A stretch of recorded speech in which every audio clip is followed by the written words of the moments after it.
नमस्कार, आप देख रहे हैं ईटीवी भारत और हमारे साथ इस वक्त जुड़ी हुई हैं निर्भया, जो कि वसंत विहार सामूहिक दुष्कर्म घटना की पीड़िता थीं।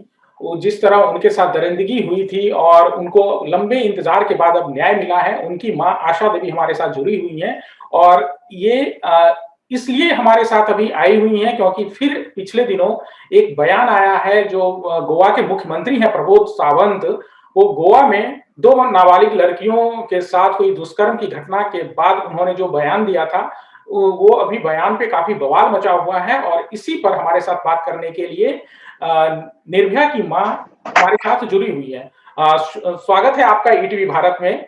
नमस्कार।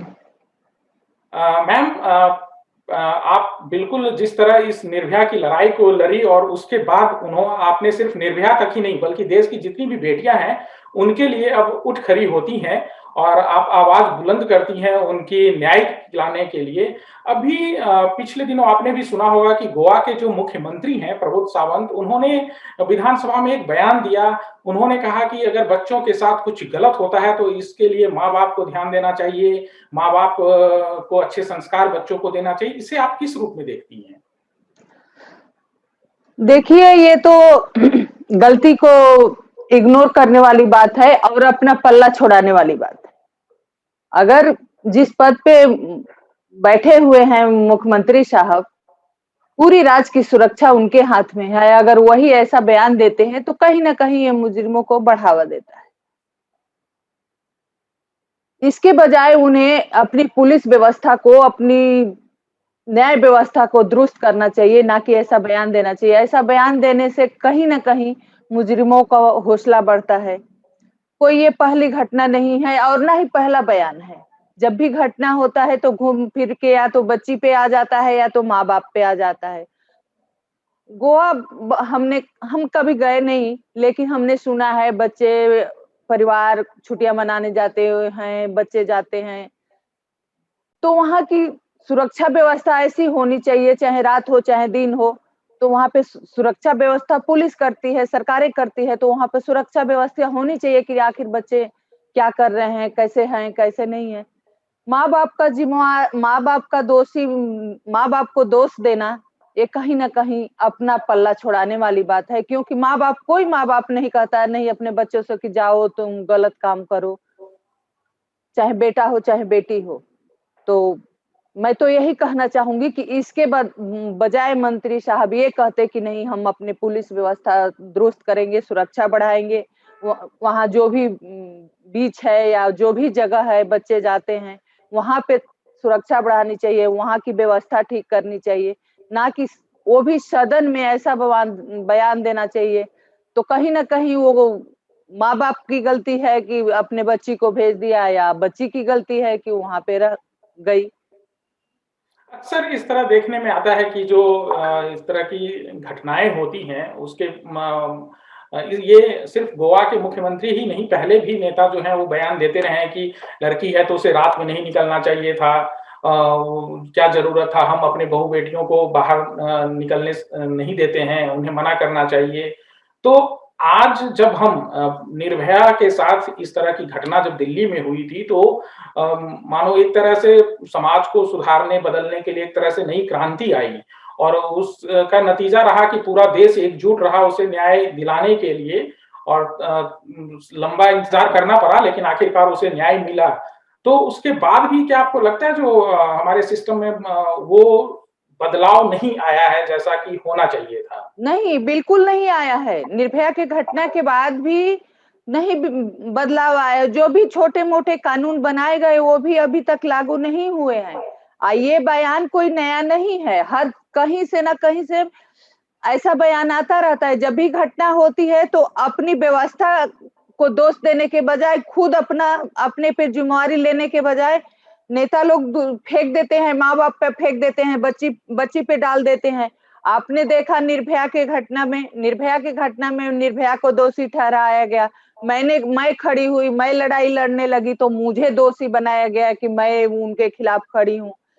वकीलों ने बनाया, समाज ने भी बनाया कि मैं फांसी क्यों माँगती हूँ।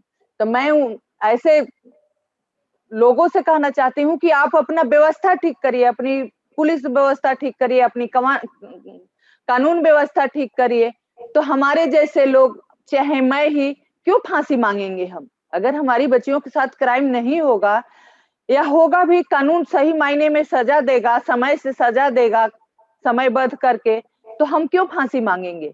अगर हमारी बच्चियां सुरक्षित हो जाएंगी तो हम नहीं फांसी मांगेंगे। लेकिन अगर क्राइम होगा, हमारे बच्चियों के साथ रेप बलात्कार होंगे, तो हमारे जैसे हजारों माँ बाप फांसी की मांग करेंगे और सरकार को या कानून को फांसी देना पड़ेगा। तो क्या आप मानती हैं या आपको लगता है कि अभी भी जो सख्त कानून होने चाहिए, जिसका एक सज़ा का खौफ जो है वो बदमाशों में हो, वो नहीं है और ये कुछ बनाए भी गए हैं सख्त, तो उसका ठीक तरह से पालन नहीं होता है। क्या आपको ऐसा लगता है? हाँ, बिल्कुल लगता है, जो भी बनाए गए हैं, वो लागू नहीं हुए हैं। जो भी हैं, उसमें भी समय के एक प्रतिबद्ध नहीं है कि नहीं इतने दिन में ट्रायल होगी, इतने दिन में जी। अपील होगी, इतने दिन में सजा मांगेगी, कोई समयबद्ध नहीं है। हमें तो लगता है कि कहीं न कहीं अगर केस कोर्ट में चली जाती है, तो मुजरिमों को बचने के लिए उनको हज़ारे रास्ते खुल जाते हैं। हम विक्टिम परिवार धक्के खाते हैं, वो जेल में रह के अपने बचने का इंतज़ाम करते हैं। सरकार, वकील उनकी मदद करती है, क्योंकि सरकार मदद इसलिए करती है कि सरकार कानून बनाती है, कोर्ट उनको सज़ा सुनाती है। तो जब कानूनी हमारा ठीक नहीं रहेगा, तो उनको सज़ा नहीं मिलेगी, या सज़ा नहीं मिलेगी, तो ऐसे ही केस होते रहेंगे। ये फास्ट ट्रैक कोर्ट भी बनाने की बात हुई थी। दिल्ली ही नहीं, तमाम देश भर में बनाने की बात हुई थी और इस तरह की जो घटनाएँ होती हैं, इस तरह के जो मामले होते हैं, इसकी जल्द से जल्द सुनवाई हो, आरोपी को जल्द सज़ा मिले, इस दिशा में भी काफ़ी शुरुआत हुई। लेकिन यह भी देखने में आया कि उस कोर्ट का जो भी आदेश होता है, उसे फिर हम आगे भी चैलेंज करते हैं, अपराधी उसे फिर आगे ले जाता है। निर्भया का ही मामला देखें तो ये सुप्रीम कोर्ट तक जाना पड़ा और यहाँ तो ऐसे में कैसे इस सज़ा जल्द मिले, तुरंत मिले, इसके लिए क्या सरकार को करना चाहिए? देखिए, सरकार को जो भी कानून है, एक तो जो भी कानून है उसको दुरुस्त करना चाहिए। कापियों में रहने से या बयान देने से नहीं कि फास्ट ट्रैक कोर्ट में चलेगा। फास्ट ट्रैक कोर्ट है तो फास्ट ट्रैक कोर्ट होना चाहिए। फास्ट ट्रैक कोर्ट में निर्भया की केस थी। फिर भी देखे कि 8 साल लग गया। 8 साल इसलिए लग गया कि लोअर कोर्ट और हाई कोर्ट से तो 2 साल में निकल गया। लेकिन सुप्रीम कोर्ट में आके केस 2-3 साल फँस गई। सुप्रीम कोर्ट के आने के बाद फैसला सरकार को चाहिए, सरकार की तरफ से अपील होती है कि नहीं, जिसको फांसी मिली हुई है आगे वो अपील करे या वो चैलेंज करे उसको, लेकिन सरकार कुछ नहीं करी। वो तो जो काम सरकार को करना चाहिए वो खुद मैं करी। मैंने अपील किया कि नहीं, उनका जो भी रेमेडी है वो अपना करें, जो भी उनका अपील है, समाज का है, जो भी करें और हमें इंसाफ मिले। तभी भी 8 साल लग गया। तो कहने का मतलब फास्ट ट्रैक कहने से नहीं, फास्ट ट्रैक करने से होगा। आज आप देख रहे हैं निर्भया के पहले के केस, बाद में के केस, सारे केस पड़े हुए हैं। कई कानून बनाए गए कि नहीं 12 साल की बच्ची होगी तो बच्ची के साथ रेप होगा तो उसको फांसी होगी। तो क्या है, आप 6 साल हो गए, 16 में बने थे, तो 6 साल में नाबालिग। इस तरह की घटनाएँ हुई, जो उनके साथ लड़के थे उनको उनके साथ मारपीट की गई और इससे साफ ज़ाहिर होता है कि वहाँ पे कोई पुलिसिंग नाम की चीज़ नहीं रही होगी, जहाँ पे टूरिस्ट स्पॉट है, सिर्फ देश भर के नहीं, विदेशों से भी वहाँ पे पर्यटक आते हैं। इंडिया की बात करें तो वो हॉट डेस्टिनेशन है, टूरिस्ट डेस्टिनेशन और वहाँ पे इस तरह की घटना से क्या आपको नहीं लगता जो पूरे उस पे भी असर पड़ेगा, लोगों में खौफ होगा, वो वहाँ जाने से कतराएँगे? बिल्कुल कतराएँगे, कहने का मतलब आपने रखा है कि नहीं, पब्लिकली वहाँ पे लोग आते हैं, घूमने आते हैं, छुट्टियाँ मनाने आते हैं, तो आपको वहाँ पे सुरक्षा व्यवस्था दुरुस्त रखनी चाहिए कि कुछ भी हो, तो पुलिस उसका इंतज़ाम करे, पुलिस उसको देखे। रात में अगर ऐसी घटना हो गई, तो ये घटना 1-2 मिनट तो हुई नहीं कि पुलिस को पता नहीं होगा। अगर मारपीट हुई है, बच्चियों के साथ रेप हुआ है, तो ज़ाहिर-सी बात है कि वहाँ पुलिस नहीं थी या है तो पुलिस ने ध्यान नहीं दिया। अगर व्यवस्था सही होती तो ऐसे जगहों पे तो होना नहीं चाहिए, क्योंकि वो पब्लिक ट्रांसपोर्ट है, पब्लिक का पब्लिक जगह प्लेस वहाँ है। पे, हाँ, बिल्कुल। तो पब्लिक प्लेस है तो वहां पे होना नहीं चाहिए। मान लीजिए घटना हो जाती है, रोड रोड पे हो जाती है, अंधेरे में होती है कि मान लो कोई नहीं रहता है, वहां पे तो ऐसा होना नहीं चाहिए। अगर हुआ है तो जरूर न कहीं ये हमारी सुरक्षा की कमी के वजह से हुआ है, पुलिस की सुरक्षा की कमी के वजह से हुआ है। और बिल्कुल, गोवा के उनको सजा विधानसभा में देने के बजाय, उनकी गलती उनको पकड़ने के बजाय, उनको सजा देने के बजाय अगर ऐसा बयान आता है तो ये हमारे लिए या समाज के लिए बहुत दुखदाई है। क्योंकि जब भी घटना होती है, मैं तो इस पे हजार बार बात कर चुकी हूँ, जब भी घटना होती है, चाहे किसी देश में, यूपी में, बिहार में, दिल्ली में, कहीं भी हो, कहीं से एक नेता उठते हैं, बच्ची पे थोप देते हैं कि वो तो छोटे कपड़े पहने थी, वो तो रात में घूम रही थी। लेकिन तो उनको उस बच्ची के दोष देने के बजाय अपने व्यवस्था को दोष देने चाहिए, खुद अपने को दोष देना चाहिए, क्योंकि कहीं न कहीं वो राज्य में मंत्री हैं या एमपी हैं। जिम्मेदार पदों पर हैं, उनसे उम्मीद की जाती है कि वो समाज में अगर कोई गलत काम कर रहा है तो उसे वो सुधारेंगे। लेकिन ऐसी बदजुबानी हो ही जाती है कि नेता के बोल से अपराधियों को लगता है कि उन्हें एक तरह से हौसला मिलता है बिल्कुल और मिलता शायद है, उनको बढ़ावा मिलता है। कहीं न कहीं वो उनके रिश्तेदार होते हैं, भाई-भतीजे होते हैं, इसलिए वो ऐसे बोलते हैं। तो शायद उनको यही वजह बढ़ावा रहा कि प्रमोद सावंत जी को भी जो है अपनी भूल का एहसास हुआ जब विपक्षियों ने इस पर शोर किया तो फिर बाद में उन्होंने माफी मांग ली। लेकिन एक बयान जिस तरह से अगर तीर कमान से निकल जाए दोबारा वापस नहीं आ सकता, वो अपना असर तो कर ही गया। महिला सुरक्षा एक बहुत बड़ा मुद्दा है देश में आज भी। निर्भया कांड के बाद लोगों में बड़ी उम्मीद जगी थी कि वाकई सिस्टम ऐसा बन जाएगा कि हम 24/7 जहां चाहे वहां जा सकते हैं, जहां चाहे काम कर सकते हैं। अभी अन्य जब हम विकसित देशों की तरह हम भारत को बनाने की बात कर रहे हैं तो उसमें भी ये एक अहम कड़ी होगा। लेकिन ऐसा नहीं हो पाया तो आखिर क्या करना चाहिए? सरकार प्रशासन को क्या जो बातें कही गई थी 2016 में वो आपको लग रहा है जो अभी अमल में नहीं लाया जा रहा है, पूरी तरह बिल्कुल अमल नहीं नहीं लाया जा रहा है। आपने देखा कि निर्भया की घटना हुई, लोगों ने, देश-विदेश से लोगों ने, पूरे इंडिया में जी, धरना प्रदर्शन हुआ, युवा बच्चे हमारे रोड पे आ गए, लेकिन धीरे-धीरे चीजें ठंडा हो गई। तो कहीं न कहीं सबक सीखने के बजाय हम अपने-अपने घर को चले गए। अगर ऐसी घटना हो गई, हम इससे सबक नहीं सीखे, तो कब सीखेंगे? निर्भया के बाद कितने घटनाएँ हुई, घटनाएँ हुई, हज़ारों बच्चियाँ हमारी बलि चढ़ गईं।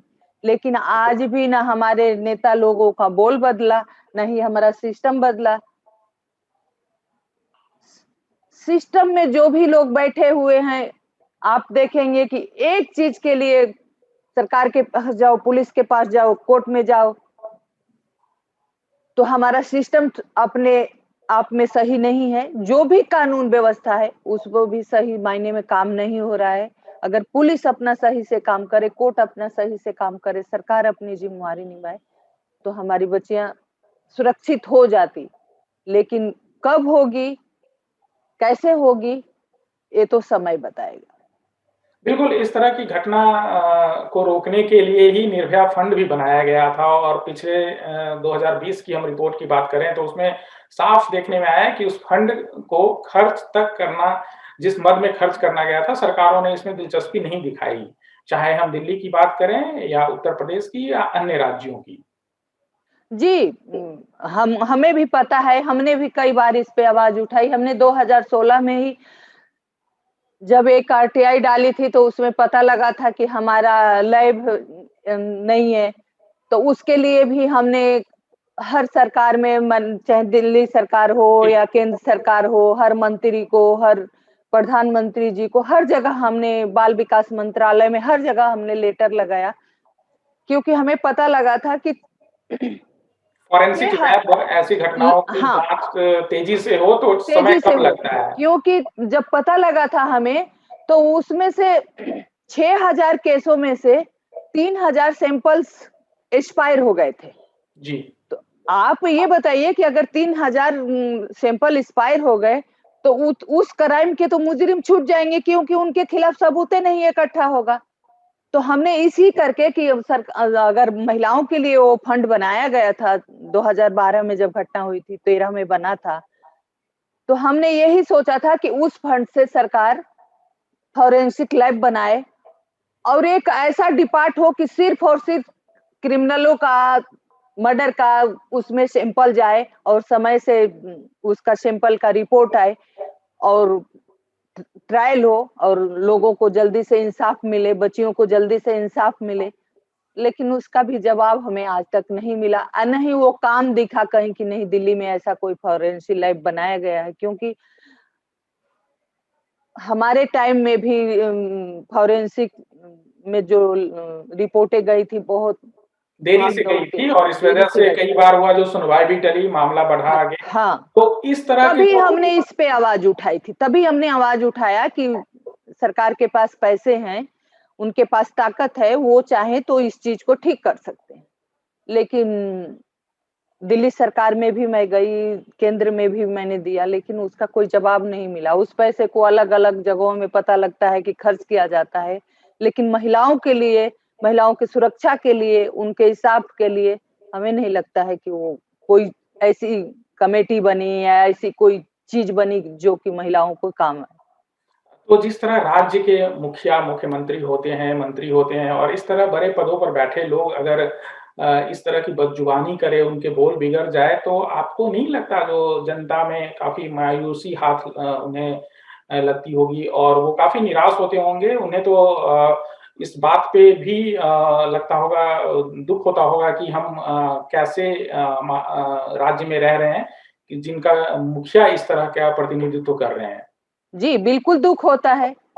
बहुत दुःख होता है क्योंकि बड़े हौसले के साथ आप देखते हैं जो कार्यकर्ता होते हैं, कोई पद पे नहीं होते हैं, लेकिन वो इसलिए अपने जान लगा के उनकी मदद करते हैं, उनको ये एमपी बनाते हैं, उनको पद पर बैठाते हैं कि हमें सुविधा मिलेगी, समाज को सुविधा मिलेगी। लेकिन जब ऐसे बयान आते हैं, ऐसे घटनाएँ होती हैं, ऐसे घटनाओं पे ऐसे बोल अगर मंत्री साहब के निकलते हैं, मंत्री के निकलते हैं, तो बहुत दुःख होता है कि हम किस राज में जी रहे हैं, कैसी सरकार में जी रहे हैं, बहुत दुःख होता है। चलिए, बहुत-बहुत शुक्रिया आपका जुड़ने के लिए और आपकी बात ही हम चाह रहे थे कि पूरा देश सुने, उन तक पहुँचे ताकि इस तरह की बदजुबानी या बिगड़े बोल अगर कोई निकालना चाहते हैं, तो पहले वो सोचने को मजबूर हो।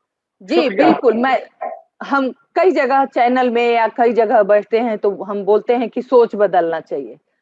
तो मैं कहती हूँ कि समाज की सोच बदले, हमारे युवा बच्चों की सोच बदले, हमारे हम पेरेंट्सों की सोच बदले, लेकिन सबसे पहले ज़रूरी है कि हमारे जो राज्य में या केंद्र में या कहीं भी हमारे जो प्रतिनिधि हैं, उनकी सोच बदले, तभी हमारी बच्चियाँ सुरक्षित हो।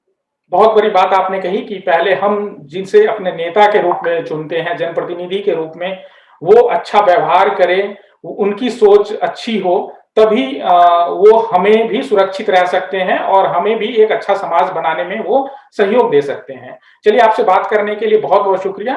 नमस्कार।